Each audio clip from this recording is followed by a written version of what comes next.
I never liked the darkness. It was cold, and I could not see anything. All the hairs on my body would raise on edge, as if detecting the first motions of a predator rippling in the void of blackness. I would envision enigmatic, blood-chillingly large, six-legged creatures skittering all over my feet, with the smaller ones growing bored and deciding to crawl into my mind. They would feast on the hair, ripping it away from my scalp. Then, once that was done with, they would rip away the skin until my bone and flesh were exposed. The cold would be worse than ever. Then they would bury their little, sharp pincers into my flesh, and I would howl with pain, howling, shrieking, flailing until I finally fell down. A banquet for the rats and snakes. Unfortunately, it would seem the darkness is all I have now. I cannot go outside. It will hear me. I'm typing this on my phone with the light as low as possible and the sound no. It stings my eyes. I have been hiding in this closet, cold and numb, for 2 days now. I will not risk going outside, not with that thing still out there. But I do not know how much longer I can cling to life. I write this to warn you. I do not know how many more of these creatures are there. For all I know, this could be the only one. Or it could have millions of others all across the globe, stealthily hiding away in the nooks and crannies of any large house, waiting for the new owners to arrive for their feast. I recall the first time we went inside. The house was satisfactory. Some cracks here and there, a bit of wallpaper peeling off. An ordinary, albeit slightly in disrepair, house. It was meant to be our fresh start. A way to let go of the past and what we left behind in New York. To forget John. We had mourned long enough the loss of our only son, who had been taken in a car accident. Somehow, I survived, and the only reminder of the experience was a deep gash that I still have a scar for to this day. Sam thinks it's hot, but I think he's just trying to find some kind of silver lining to keep himself from breaking apart. Honestly, the only reason I have not broken is because of him. The house was secluded, away from any large metropolitan cities, but not too remote either. Just a romantic, small house situated a bit within the wooded area of the town. Sam smirked, but I noticed the wariness within those soulful, yet conflicted gray eyes, filled with emotions too deep for me to understand. I stared at him questioningly, before asking him, "What are you thinking of?" He sighed. John would have loved to see this place. There's a river back there. He would have loved it. He would have loved it all. This time I was the conflicted one. I nodded. Then let's do this in his name. Make this place ours.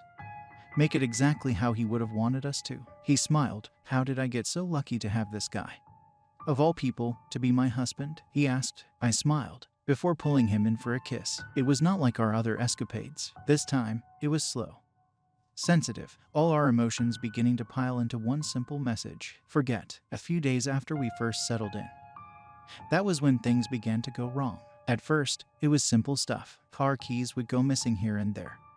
Doors would open and shut on their own. Sometimes I swore I saw a shadow, a blur of intangible blackness.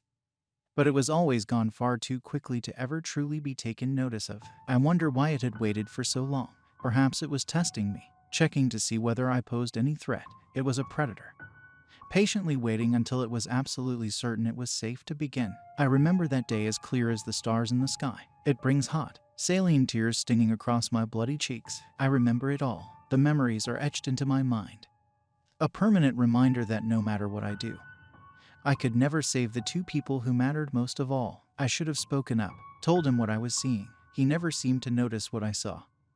I do not know why. I should have said something, but he was so happy, so calm and always smiling, even in the worst times. I guess it's true what they say. The greatest love stories always do end in tragedy. In this world, happiness never lasts for long. I remember when mine ended. I had gone out for a walk, taking in the fresh scenery. It was a radiant place, clothed in all of nature's majesty. Beautiful, glittering flowers lined the paths while ancient, twisting trees loomed overhead like in the stories of old. The birds chirped happily, and I felt at peace. When I returned, passing through the back door into the kitchen, Sam was dead. His remains were scattered all over the house floor, with bits eaten away. If I could, I would happily describe what I saw, if only to get it off my chest, but it would break the rules of excessive gore.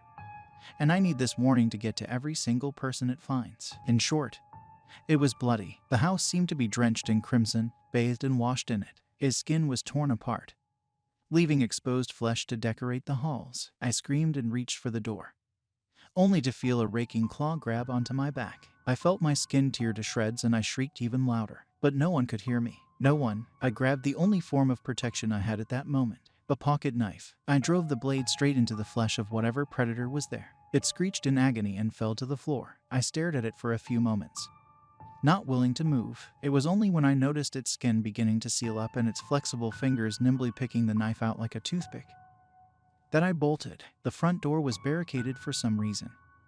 I do not know whether it was Sam or whatever creature that did it, but that does not matter. The creature had already begun to run towards me, and I sprinted past the stairs, careful not to slip on the blood. It would seem that, for whatever reason, the creature had decided to cover the entire house's floor with crimson fluid, perhaps with the intent to make me slip, or as an intimidation tactic. This was not some mindless predator I was facing.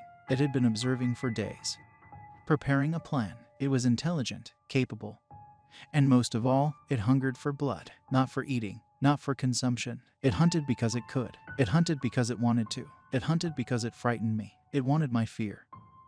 And that was exactly what I was giving it. I am hiding in my house right now, up in my bedroom inside the closet. I can hear it getting closer, constantly rechecking the different rooms. I do not recall much from my first glimpse of the thing, but I will describe it as I can. I do not think it has a nose or any scent-detecting organs. It seems to rely mainly on its eyes and ears, which is how I have survived for so long without it picking up my scent.